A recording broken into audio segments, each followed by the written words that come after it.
That about wraps it up for this week's episode of From Art to Atoms. Why'd you give me 2 pages? He was on a roll. I want to see if he can continue it. Oh, okay. All right. Thanks. Yeah. That does it for this week's episode of From Art to Atoms. The Ultimate Curiosity Show. Hope you... I don't know what's wrong with me tonight. Join us next week when we discuss I don't the know philosophical... what we're gonna discuss next week. Yeah, I don't either. Hope you enjoy. God bless. Hope you enjoying. Hope. Okay.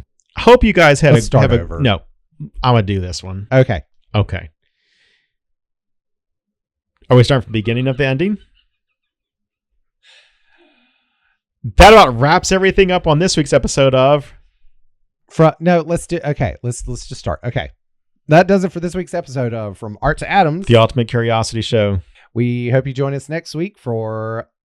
We don't know yet. Something else. I don't know. What am I trying to say?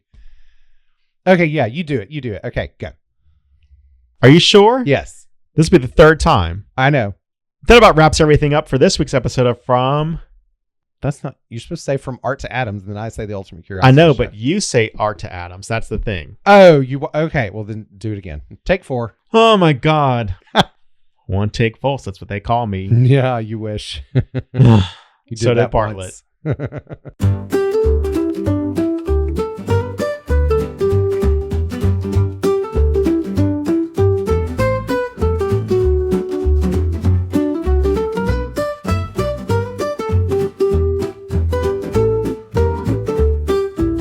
Hi, everybody, and welcome to this week's episode of From Art to Atoms. The Ultimate Curiosity Show. I'm Brandon Shoemaker. I'm Michael Foles. And last week we talked about the nature of sleep. Yes. And so we decided to do a 2-part series, so to speak. And this week we are following up with an episode about dreaming and nightmares. Yeah. So like we talked about the nature and biological reasons why we sleep last week. And so now we are going to dive into that little aspect that everyone... Definitely. And if you'd missed last week's, be sure to check that out. Episode 15. Yep. Wherever you get your podcasts or YouTube. So, I mean, dreams and nightmares have always kind of fascinated me because I was a child who suffered from a lot of nightmares. And, well, I don't know necessarily that it was a lot, but I'll say that they definitely stuck with me and they had a lasting effect. Like I was terrified to go to sleep for a large chunk of my childhood because I was afraid of the nightmares that I was going to have. I don't remember anything like that in my childhood. Really? You don't Really? remember No. having a lot of nightmares or anything? Nope, not at all. Well, you don't even really remember your dreams as an adult either, though, do you? I don't know. Yeah. Well, and that's one of the interesting things, you know, because there are a lot of people who are out there who say, I don't dream. And that's not true. You dream, you just don't remember them. Yeah, no. But you remember, you know, and kind of looking at last week's episode, when does dreaming actually take place? What part of sleep does dreaming take place? Well, and that's what's interesting too about this is because I had always thought that it occurred exclusively during REM sleep, but it turns out that it can actually happen during all stages of sleep, which really rings true to me because I remember several dreams that I'll have like in the morning I wake up and the first thing I do is I turn on the Today Show. And back when I lived in Charlotte, I had to get up earlier. And so it was during the regular morning news. Right. And I would frequently have dreams during that I would dream about things that I was hearing. And so much so that sometimes those dreams were implanted into my memories of what I thought was reality. So there was one morning that I dreamt that there was an earthquake and that it was felt in the news station and they mentioned it on air. They said something to the effect, whoa, did everybody just feel that just now? That little earthquake. And so I thought we had an earthquake that day and it wasn't until I got to school and was talking with everybody else. And I was asking if they had felt it and they said, no, what are you talking about? And so I looked it up on the news and there was no reporting of it whatsoever. But that was something after I reflected on that, I realized, wait a minute, the people that I heard talking weren't even actual newscasters in that show. So who were they? I mean, they were, I guess, a fictional news team that my brain invented. Conjured. Yeah. So that was kind of interesting. But yeah, so yeah, I can definitely attest to the fact that dreams occur during any stages of sleep because I was very much in the light sleep stage. Right. Yeah, I don't remember Yeah. a lot of what I dream. Yeah. I wonder just how many nightmares you actually have and you don't remember them. Well, they must not be too severe because they would, usually nightmares will imprint. Well, not even necessarily imprint on us, but they'll be significant enough that we wake up. Yeah, no. Mm-mm. And so, that usually that causes us to remember it because we remember that we woke up and we remember why. Yeah, no, I don't remember. And I don't know if it's because like even as a kid, something happened where my mind just doesn't remember stuff like that. Mm-hmm. But I very rarely do I remember a dream. Yeah. Well, and like I said, children are much more prone to nightmares than adults. But I've had a handful of nightmares as an adult that, I could probably count them on one hand, the number that have actually been severe enough to wake me up. Yeah. But do you remember what those nightmares were about? Your adult nightmares, like what? I remember one of them, and the main reason that it was, I guess I just found it disturbing. Okay. Because it was about my mom, and I frequently, like in my dreams, my mom and my dad, for that matter, are both alive. Mm-hmm. Like I always dream about them. Mm-hmm. But in this one, it turned bizarre. Okay. And that was the part that threw me, I guess. Yeah. It was my mom and myself, and we were in this, I guess, sort of like an old warehouse or an old factory building or something like that. And we were navigating our way through this maze of staircases, like, industrial staircases and things like that, and catwalks and things. And at one point, and it seemed like there were other things around us. Like, I don't necessarily know that they were like ghouls or whatever, but there were other entities around us that I was vaguely aware of. And at one point, I looked at Mom and I asked her, I said, "Do you know where you are?" And she looked back at me with this very sort of like sudden jerk, and her head and face kind of distorted for a second. Mm-hmm. And she looked at me with this just pained expression on her face that was basically, it was like her asking me for confirmation for if she was right. Mm-hmm. And her response was, "Heaven?" And it just freaked me out. And I remember vividly waking up. This is when I lived at the beach those first 6 months that I lived there, when I was roommates with Nikki and Matt. And it woke me up and it disturbed me. So I broke out in tears, and it disturbed me so much that I had to like get up, walk out of the room and around the living room for a little while, just kind of quiet my mind and think about something else. But other than that, but like I said, they've been very few and far between. Nothing that I would say was dramatic. Remotely near that, yeah. Yeah, nothing to near that level. What about you? Do you remember anything? No. Nothing at all? No. Not impressions, not feelings, not colors? No. Nothing. Mm-mm. That, to me, that's just kind of it's bizarre almost. I guess I just can't really relate to it because I can sometimes so vividly remember my dreams. Do you know, though, I will say, like, I think Marcel remembers a lot of her dreams. Because she has talked to me about, like, after a loved one has passed, having dreams about them and have them being in it. She's talked to me about that. And I always tell her, like, I don't remember any of that. If that ever happens in my dreams, I don't remember that at all. And, so I know that she does remember her stuff. Yeah. But I don't know why I don't. I just don't. And, that's one thing that I didn't think to look at. Maybe that's something we should look up now. Why do some people not remember their dreams? Like I was telling you midweek, I read that article that had just come out. They just did a study with the link between dreaming and Alzheimer's. Yeah. Or Alzheimer's. Yeah. Alzheimer's. Yeah. Yeah. I want to say Alzheimer's, like old timers. Yeah. That's what the old timers call Alzheimer's. But, like, they did a study in 2023 with close to 3,600 people involved in this. And they found a link between those who have nightmares, their frequency of nightmares, and possible loss of memory and such like that. So I'm wondering risk of dementia. I'm wondering if any of that has to do with why I don't. That's interesting too, because now that you mention it, I also found a study that said that in adults, new or frequent nightmares, specifically, not just all dreams, but specifically new or frequent nightmares, can be an early indicator of two very, well, I don't know how related they are, but anyway, they can be early indicators of two pretty substantial diseases, lupus and Parkinson's disease. Yeah. Let's see. The study, I said, came out in 2023.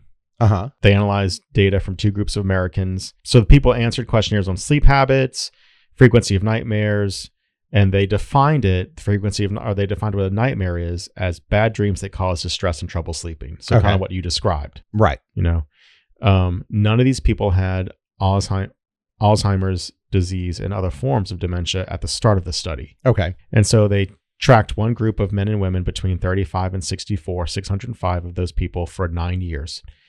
And those who had nightmares on a weekly basis were 4 times more likely overall to develop significant declines in memory and thinking skills compared to their peers who didn't. Oh.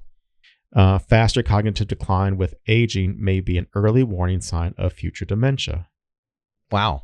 So the second group consisted of 2,600 men and women in their 80s and older who were followed just for 5 years.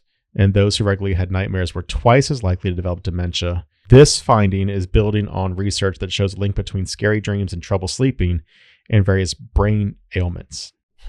So there obviously is something they're connecting. Yeah. And that's interesting because, obviously that's just correlational, right? They don't know. Right. Yeah. There's no specific, there's no direct connection. They're just making hypothesis based on the information that's presented. And coming back to what you said about Parkinson's, though, recurring dreams with aggressive content that cause a person to thrash in their sleep may be a harbinger of impending Parkinson's. So that study found it too. Yes. Interesting. So clearly there's something going on there. There's some kind of connection, but we just don't know what it is. Yep. So while you were talking, I did look up why do some people not remember their dreams? Guess what the number one reason listed was? Stress. No. Sleep quality. Not getting enough REM sleep or having a sleep disorder can make it difficult to remember dreams. And you're I remember you've always this week we went through, I tracked my sleep this week after we did last week's episode. Yeah. And I was only getting about 5 hours of sleep a night and maybe 53 minutes of REM sleep of that 5 hours. So wow. Less than 20% of, my sleep was in that actual deep sleep phase. Yeah. So that would explain it. But I'm a light sleeper. You know that. Yeah. Very light sleeper. I can hear everything going on mainly sometimes when I sleep. Yeah, that is true. So one of the biggest questions that I've had, and it's one, we were actually discussing at dinner this evening, why do we have dreams in the first place? And so like most things in psychology, there are a number of theories and they don't really know why. One theory is called the threat simulation theory. Is that what you were talking about at dinner with the fight to flight preparedness for that? Yeah. So essentially our brains want to prepare, it's kind of similar to the reason why we love horror movies so much as humans. That is not us personally, but granted for us as well, but yeah. It's kind of strange if you think about it, why we enjoy as entertainment these movies that are intended to scare us. And essentially it's because, we're in a safe environment. We know we're safe, but it still gives us that rush of adrenaline as if we are the ones being chased. I think it's preparation for if something ever happens to me in real life like that. I'm like, I ain't going into that house. Yeah, but the real world doesn't follow along with the rules of the horror tropes that are out there, unfortunately. I don't know. But anyway, so akin to that, the threat simulation theory states that our dreams create these frightening situations for us so that our body knows what that feels like if we haven't been in that situation, and we know what that is so that when we do feel it, we know this means danger. So like a fire drill. Essentially, yeah. Another theory is called the activation synthesis theory. Okay. And that one says that essentially dreams are what they call neurological noise that is our brain is attempting to make sense of it all. Okay. And so in the process, it weaves these bizarre stories together that don't make sense at all. Don't make sense, but it's our brain trying to weave that noise into something sensical. Is it based on something that happened in life? You're just trying to make sense of that? I think so. I think it's sort of like where we know like narrative structure from reality. And so our brains are trying to put these puzzle pieces together in a way that will at least make sense like that. Mm-hmm. I think our brains fail if that's the goal. Another theory is called the social simulation theory. Okay. And that states that essentially our brains, because, when we dream, usually there are other people in them. Mm-hmm. Rarely do we dream where we're alone. Right. And so the social simulation theory says that especially during, times like the pandemic when everybody was sort of cloistered in their own space, that dreams will increase to give us that sense of socialization. Yeah. And then finally, this is not so much theory of why we dream, but it's more a theory of the possibilities of dreams. And that's called dream incubation. And that's where you prime the brain before sleep to help improve creativity. And so there are all sorts of different things that you can do. I don't remember any of them off the top of my head, but the specific habits or things like, how a lot of people will say, oh, well, a heavy meal could lead to bad dreams or something. Yeah, or a glass of milk, warm milk. Right. And so, things like a glass of warm milk or whatever will help to promote dreams that will encourage creativity. And because if you think about it, think about even with nightmares, some of them have led to major works of art or literature. Mm-hmm. Mary Shelley's Frankenstein is a prime example. That came to her in a dream. Right. Salvador Dali's clocks, the melted clocks, that came from a dream that he had. So, there are some people who say, let's do these specific things to help promote that creativity, to help generate not necessarily bad dreams, but interesting dreams that will give us as artists fodder to create from. And me, I would not be happy if I didn't also look at the bizarre or metaphysical reason for dreaming. Mm-hmm. And, this is where we get into some more far out ideas when it comes to dreams. But they are also rooted in actual psychology. The psychologist Carl Jung, who was a student of Freud. Right. Of course, Freud did all his work on the significance of dreams and things like that. Carl Jung talked about what he coined the term for the collective unconscious. Mm-hmm. And did you ever have to learn about that in college or anything? No. So it was very frequently cited in literature courses. And so when we talked about literary theory and things like that, so that's where I learned a lot about it. And then I studied it specifically in psychology because I was interested in it. Mm-hmm. And so the collective unconscious, according to Jung, is this concept that we as human beings share this body of knowledge that we're sort of just born with. Okay. Because of being human. And he said that this was the reason why you have creation myths, all across the globe from different societies that never interacted with each other, but they created these creation myths that essentially all have the same story. Right. And then you go deeper and looking into these types of stories and things like that, not just about creation, but just general stories. And that's where you find things like the hero's journey, which is this archetypal story of a hero who is sort of an outcast or an underdog, let's say. And, he meets this wise person who coaches him through the ways of becoming a hero. Right. And then he goes on these series of trials to become a hero. And at first, of course, he has to fail. And then eventually he faces his inner demons and things like that. And that leads to him truly becoming a hero. Right. And if you look at stories across from all different cultures, they follow this same plot line. And so that's another thing that Jung said was evidence of the collective unconscious. And so some psychologists say that that's where our dreams come from too. It's our minds tapping into the collective unconscious when we are unconscious. And so that's where all these things come from. That's a little hippy dippy. Yeah. Yeah. Yes. I was going to say scalar. Right. Yeah. Yeah.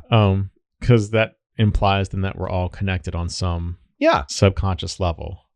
But think about how many different cultures have a belief like that. I understand that, but maybe that's just the wiring and how the brain's wired to, connect us to that stuff. But still, that would be the collective unconscious then. I mean, I just feel like visually, like I see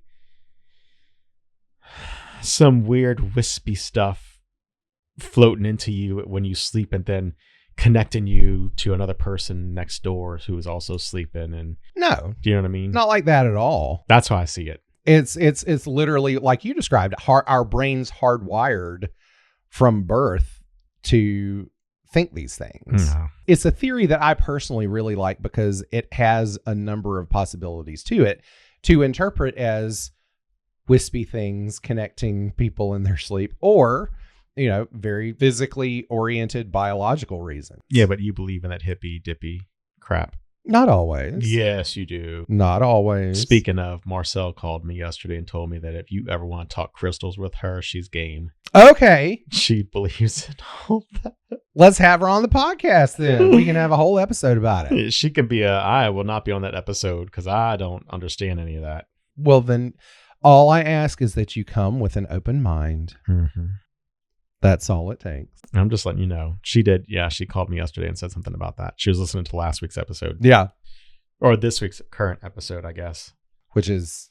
TV shows. Yeah. No, movies. Movies, yeah, sorry. Yeah. Movies. Because she had said something. She's like, it's weird how both of us have the same horror choice, which was Nightmare on Elm Street. That was hers also. Yeah. But I think that has something to do with the fact that we watched that together as kids. I was about to say, that doesn't really surprise me at all. Yeah. But yeah, she said she would mind talking crystals with you and awesome. Crystal shopping next time she sees you. Oh, well, tell her, next time she comes up, I'll take her to the metaphysical store in town. Yeah. No, I'm good. Thank you. She's going to listen to this anyway. So now she knows. I didn't invite you to go with us. So that's good. She knows now. All right. So now you looked up some different. Well, so I looked up first, like what nightmares are, like the reasons for nightmares. Like, so there's, a lot of different things. So then it says daily interactions with people can be nightmares, like marital difficulties and pregnancies are also possible causes. Mm-hmm. Fear that people don't understand or see who you are also kind of plays into that. Stress is one of the biggest ones, it says right here. Yeah. The way you handle and deal with stress can trigger nightmares. Nightmares are a normal response to unacceptable levels of fear and stress. Mm-hmm. And so people diagnosed with PTSD usually have nightmares based on their trauma from that. Yeah. Work, since most of us spend the majority of our day at work, it's no surprise that work-related issues are a common source of nightmares. So job security, change in jobs, coworker relationships, unresolved work problems, dealing with clients and bosses, dissatisfaction, all that can lead into also having nightmares. And that's my thing, maybe because I don't really have a lot of issues in that avenue. Like I don't have a lot of issues with work. Yeah. Even before I started in the new district, my work issues weren't really that stressful to me. Like they were, but they're not to the point where it's keeping me from sleeping. Oh, exactly. Do you know what I mean? Mm-hmm. And then same thing with like stress, like what stress do I really have in my life? You generate your own stress. Right. And so that's not caused by anything other than my own anxiety and level of worriness and stuff like that. It's not caused by anything other than my anxiety and Thomas. He's my other level of stress in my life. But I don't really have a lot right now, Yeah. I'm not under a high stress position where I'm at. Well, and but again, like it said, like I said earlier, nightmares specifically aren't as common in adults anyway. Yeah. So I'll have dreams that aren't really, I mean, they're not even severe enough to where they wake me up, but like so let's talk recurring dreams for a second. Okay. So, and mine's not so much a single recurring dream, although I did have one when I was younger, and I'll talk about that in a second. More so than just a recurring dream, I now will have a recurring theme within a dream. So one that I'll have fairly frequently is that I'm driving uncontrollably, where I'm driving. Usually it's in something that's very low to the ground, almost to where I'm laying down on the ground. Like one time it was, I think I was in the Batmobile. And it was very low to the ground. You remember the Camaro that I used to have. So kind of like that, but where you were forced, like the seat was permanently kind of laid back. And I was driving, and somehow I knew it was in Florida, even though there were no road signs or anything. I knew that I was driving in Florida. And it was on these muddy roads, and I was driving very fast, and I couldn't control the car very easily. And then the most recent one that I had was like that. And I don't know what kind of car I was in that time, but I was driving, and again, I was driving uncontrollably, and I drove over a hill, but the hill actually turned out to be a cliff. And so I was essentially falling to my death. Oddly enough, that was not disturbing enough to wake me up. Okay. What? Okay, you've been grinning and on the verge of giggles the whole time I've been talking about. So, what was your first recurring theme? What? Driving uncontrollably? Yeah. Anyone who's ever ridden with you in a vehicle while you drive, obviously, I understand where that's coming from. I do. Deny all you want. You a crazy driver? I am not a crazy driver. Dude, you hit curbs all the time. When you take a good right turn, you hit curbs. Yes, sometimes. Okay, that's not normal. I'm just saying. I understand why you would have nightmares about driving uncontrollably, because I've ridden with you in a vehicle before, and it's pretty scary. It's the stuff that nightmares are made of. You think you're just so funny. Luca's down there laughing. He's sleeping. Luca. So my other recurring dream. Well, okay, so I do have one other that I'll have as an adult, that I've had as an adult, and that is essentially that I have moon gravity. Like, so lighter than what you would have on Earth kind of thing. Yeah, but it's to the point, it's like in a video game where I can run and I can jump and I'll go higher. And then if I bounce again, I'll go even higher, and like to where I'm essentially flying. Gotcha. So you do like a little Luigi jump. Yes. You do your little jump and your little leg go. Yes. I mean, without the legs going like that. But gotcha. So that one, and I always really enjoy it when I have that dream. And that's another weird thing that I'll do when I wake up from those dreams. I'll forget that that's not reality. And I'll when it occurs tell to me me, you don't go out there and try it. No, I don't. Okay. But when it occurs to me, like just when I stand up from the bed and I feel the weight of the earth, I'm like, oh, that's disappointing. Yeah, reality. No.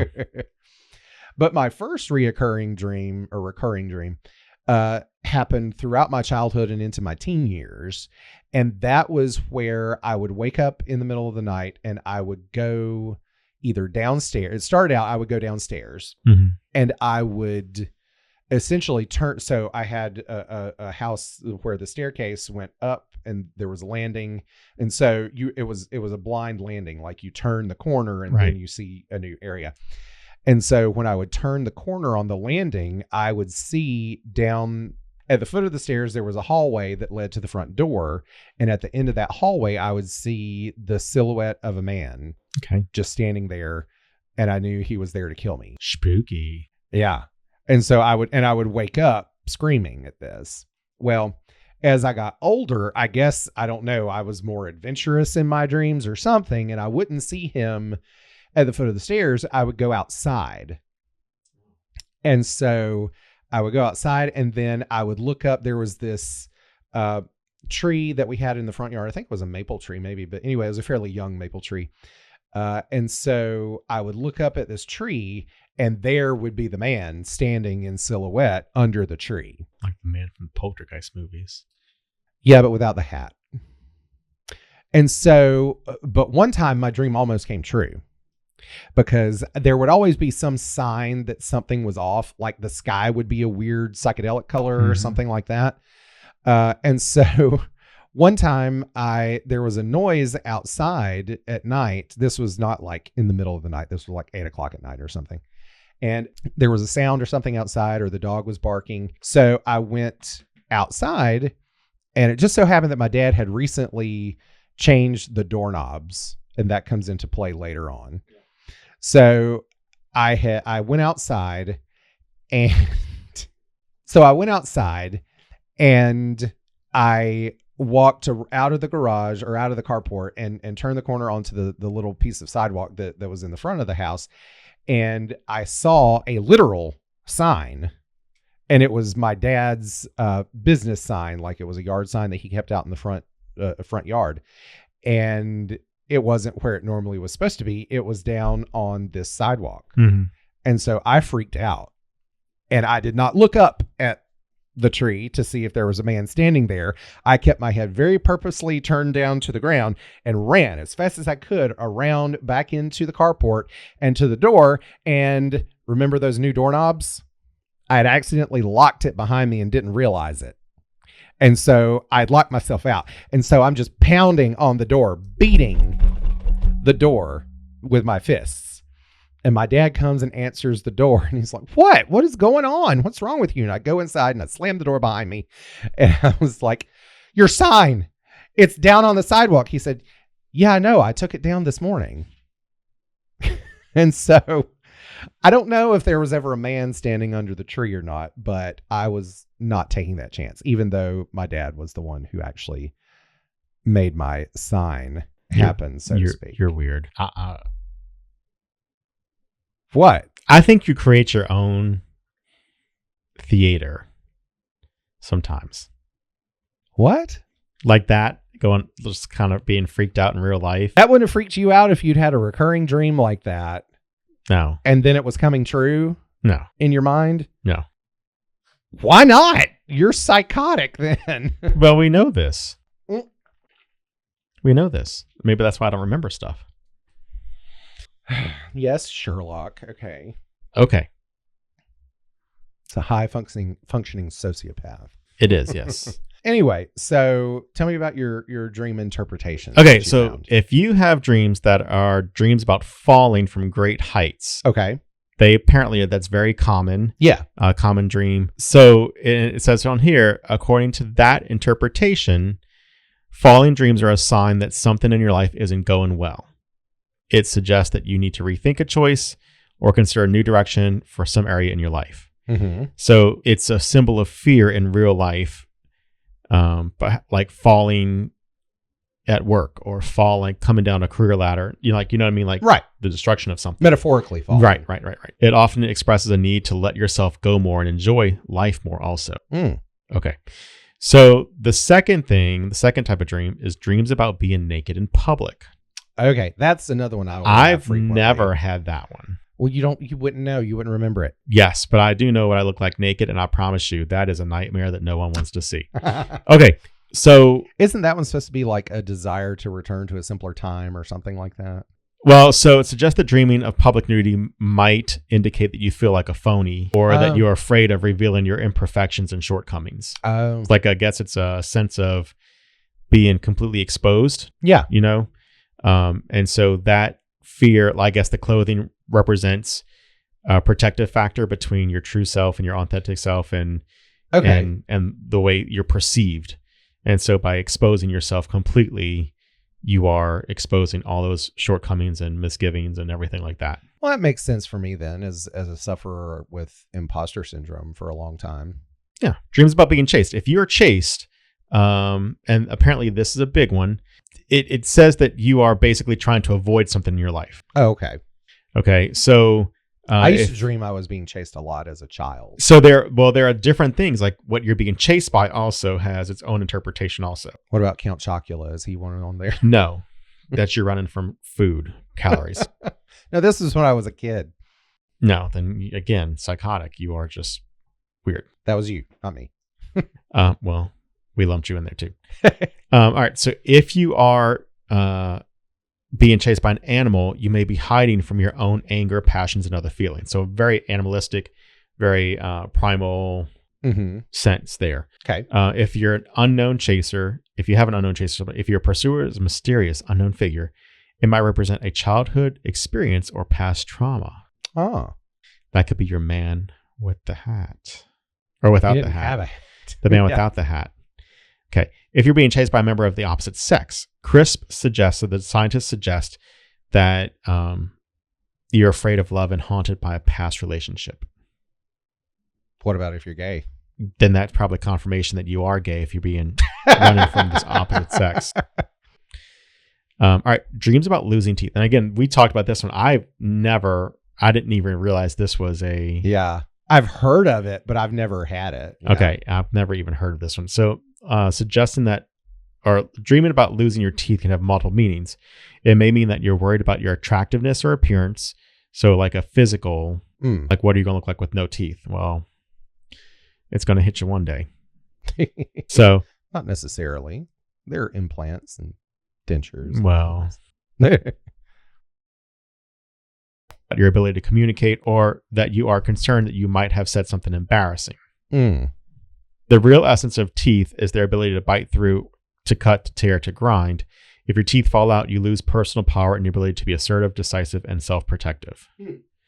I would also say in that one, this is my interpretation of that one, but because voice comes from our mouths, you know, and without that, you are really taking your voice away also. Like, I wonder if that has, you feel powerless in that. Well, I mean, and think about how often we hear, something referred to as toothless. Right. If it has no power, grip, or no actual weight to it. Yep. So, all right. So if you dream about dying, the death of a loved one, or even dying themselves, so you can dream of both of those things. And it suggests that dreams reflect here anxiety about change or fear of the unknown. So those are two things, because with death, we don't know what's on the other side. Like we don't know what is after death. Right. And like Thomas's mom passed this past summer, and shortly after she did, she always believed in that frou-frou stuff. I was about to say the hippy-dippy stuff. Yes, the metaphysical stuff. And I even said that to him. I was like, at least she finally has all of her answers now. Like everything that she, and it's one of those things like we won't know until we're there. Yeah. But once we know, we can't ever tell anyone. Yeah. Like we can't.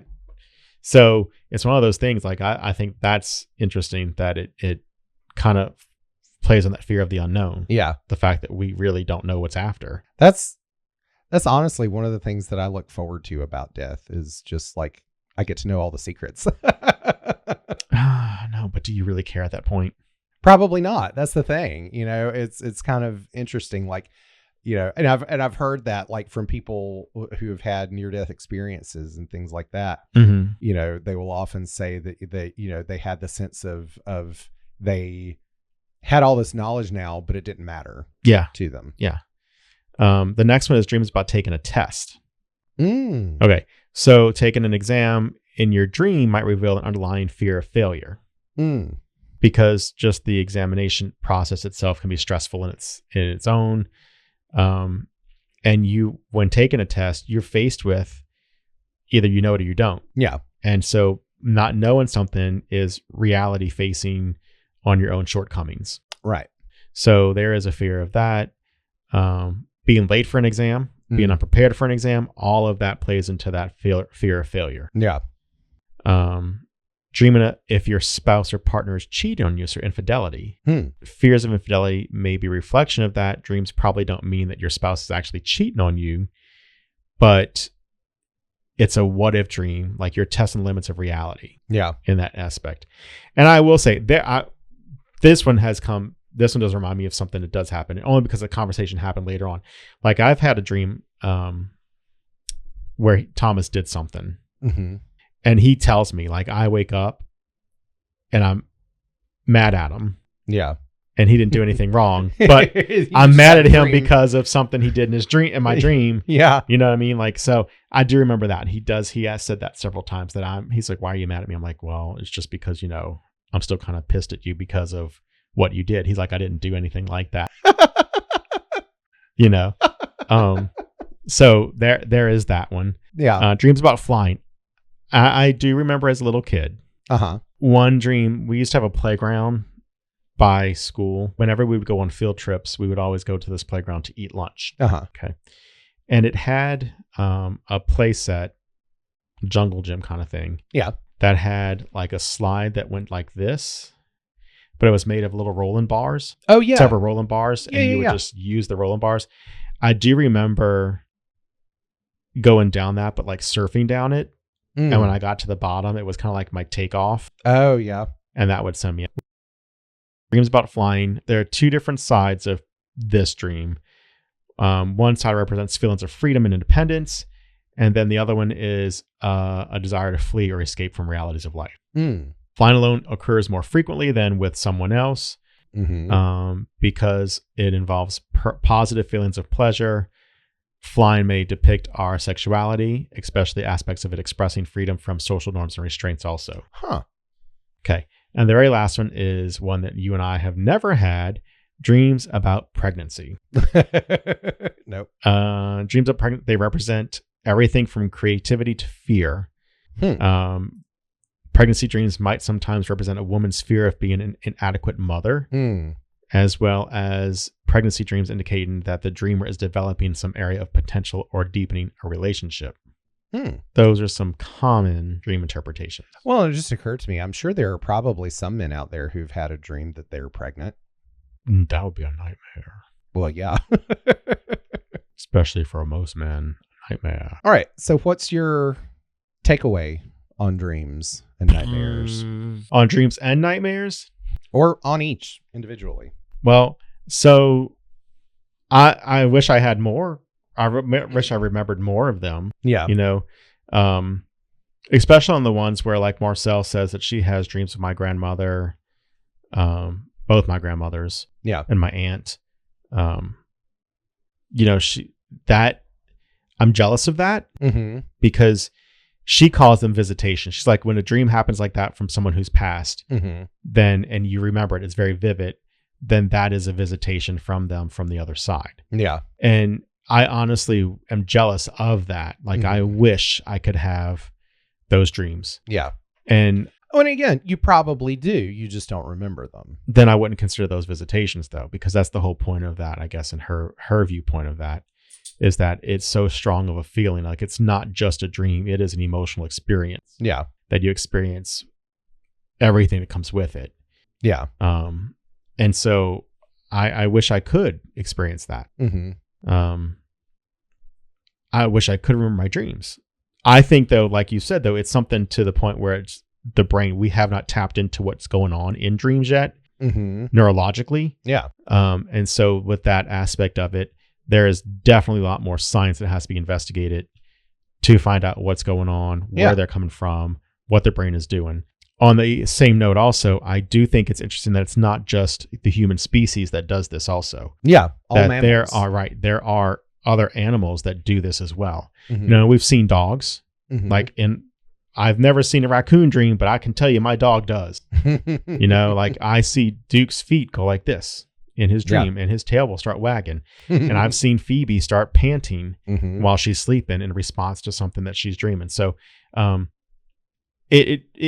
I think that it does come back to, like we talked about last week with sleep, that it is a repair process. It allows your mind to make neuroplasticity, when we talked about that last week. Yeah. That we're making new neural connections and stuff like that when we actually do sleep. And I think it has something tied into that aspect also. Yeah. That dreams, not just nightmares, but dreams themselves are our brain making neural pathways that are either changing or new. Yeah. You know, so I don't know. That's my take on it.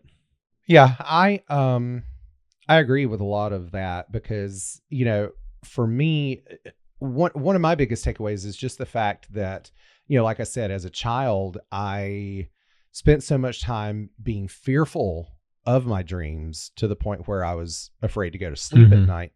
I feel like I have sort of done a 180 as an adult to where I look forward to my dreams at night, and Lord knows I love to sleep.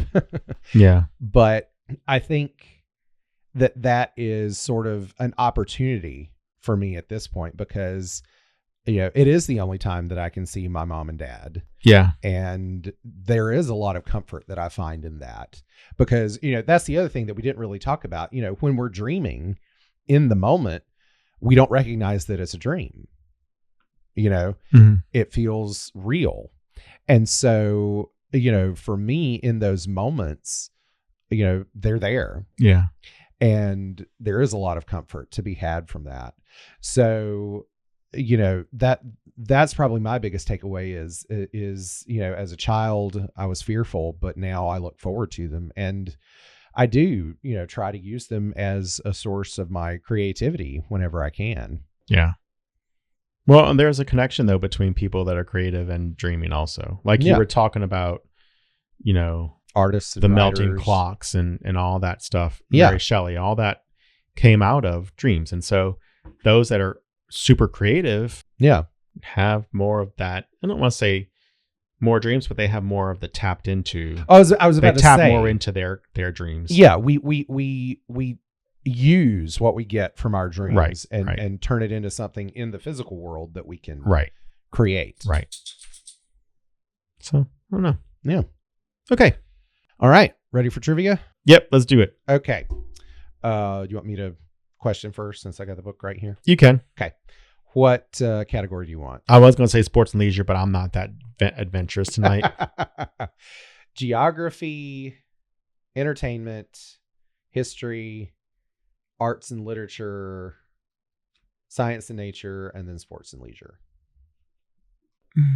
I'll let you pick. Okay.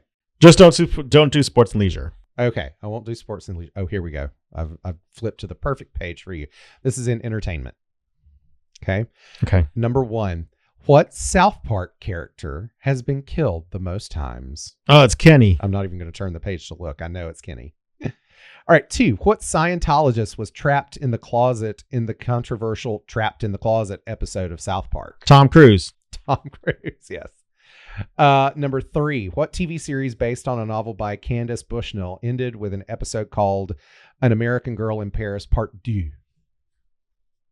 Reread the question for me. What TV series based on a novel by Candace Bushnell ended with an episode called An American Girl in Paris Part 2? You that just joined seeing us change the sliding, it's because the light went out again for the 3rd time in this filming of this episode. Yeah, something's going on with that. I'm not sure what it is. I went through 3 batteries and it's still just on the out. one that's filming on him, though. Anyway. All right. So, read the question again. Number 3. What TV series based on a novel by Candace Bushnell ended with an episode called An American Girl in Paris Part 2? I don't know. Candace Bushnell, you don't know? No. Sex and the City. Okay. I was about to say, my God, Thomas is going to kill me for that one. No, he won't. He'll never hear this. That's true. That's true. He has to listen. Number 4. What Quentin Tarantino movie sees something go very wrong when 5 total strangers team up for the perfect crime? Ocean's 11? No, I don't think so. That's not a Tarantino film. I think it was Reservoir Dogs. I've never seen that one. It was. I never saw that one. Okay. Number 5. Who was the voice of Jack in the video game Pirates of the Caribbean: The Legend of Jack Sparrow? It's not Johnny Depp, is it? It is. He voiced his character. That's stupid. Why don't they just say what is the voice of Jack Sparrow in the Pirates of the Caribbean franchise? Because they wanted to trick you. Anyway. All right. Number 6. What 1993 blockbuster was set on Isla Nublar near Costa Rica? Did you say Isla? Isla. Oh, okay. Isla. What 1993 blockbuster was set on Isla Nublar near Costa Rica? I have no idea. Jurassic Park. Okay. Good for it. I'll go with, you know what? Let me do science and nature this time. Okay. Where in the body will you find your aqueous humor? Your aqueous humor? Yes. The eye? Yes. Okay. What 3-letter word means the combination of gases surrounding the Earth? 3-letter word. 3-letter word. Air. Yes. What is the large rotating system of currents in the Atlantic Ocean that takes warm water north? Sharks swim up and down it. I want to say the jet stream. That's not it. Read it again. What is the large rotating system of the currents in the Atlantic Ocean that takes warm water north? It's not the jet stream, but the blank stream. No, I know. The Gulf Stream. Yep. Which American astronomer gave his name to a telescope launched into space in 1990? Edward Hubble. Yep. What orbit the sun and have a name based on the ancient Greek word meaning wanderer? Asteroids? No, that's what made me reread it because it's not. Read it again. What orbit the sun and have a name based on the ancient Greek word meaning wanderer? What orbit? So plural. No, it says what orbit. There's no S on there. Right. So the noun doing the orbiting is plural. I guess, yes. What orbit the sun and have a Greek name. But what orbits the sun? Lots you live of on things. one. A planet. Yeah, planets. Oh, read the question again. What orbit the sun and have a name based on ancient Greek and word meaning wanderer? That's why I had to reread it. The word planet means wanderer. Okay. Yeah. Got it. That's what made the answer is plural, but the question is bizarre. Yes. It was the way it was written. Worded. Yeah. What airport did the first commercial Boeing 747 flight from JFK land at? It's a international flight. I was thinking that. Heathrow? Yep. In London. Yeah. What is known as the red planet? Mars. Which of Jupiter's moons is the most volcanically active body in the solar system? Olympus Mons? Nope, Io. Which vitamin? Moons. Yep. How many pages are you reading me? 2. What vitamin's principle form an ascorbic acid? Say that again? What vitamins principle form an ascorbic acid? Oh, vitamin C? Yes. What name is attached to volcanoes that haven't erupted since historical times but aren't considered extinct? Dormant? Yes. How many calves does the average giraffe mother give birth to each time? 1. What mixes with the fuel to aid combustion in most car engines? Oxygen. Air. Yeah. Air. Okay. So that about wraps everything up from this week's episode of From Art to Atoms, the Ultimate Curiosity Show. Tune in next week when we discuss We Don't Know Yet. So it's a surprise to both us and you. We hope you guys have a great week, and we hope you continue to listen to us discuss random topics. Crazy banter that is our weekly discussions. Yay! Have a good week, everybody. Bye. Bye.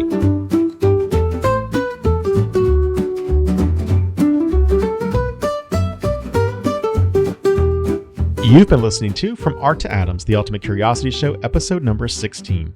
Your hosts are Brandon Shoemaker and myself, Michael Folse, and occasionally Luca Shoemaker. The show is produced by Brandon Shoemaker and is available on Apple Podcasts, Spotify, Amazon Music, iHeartRadio, or wherever you get your podcast. Be sure to subscribe to the show to stay up to date on all of our latest episodes and news. And if you have any questions, feedback, or suggested topics you'd like for us to dive into, don't hesitate to reach out. You can reach us at FromArtToAtoms@gmail.com. We would love to hear from our listeners, and we value your input greatly. Don't forget also to follow us on social media to stay updated on upcoming episodes and behind-the-scenes content. You can find us on Instagram and YouTube at From Art to Atoms. If you enjoyed today's episode, please take a moment to rate and review us on your favorite podcast platform. Your support helps us reach even more interested minds just like yours. Thank you for tuning in, and as always, stay curious.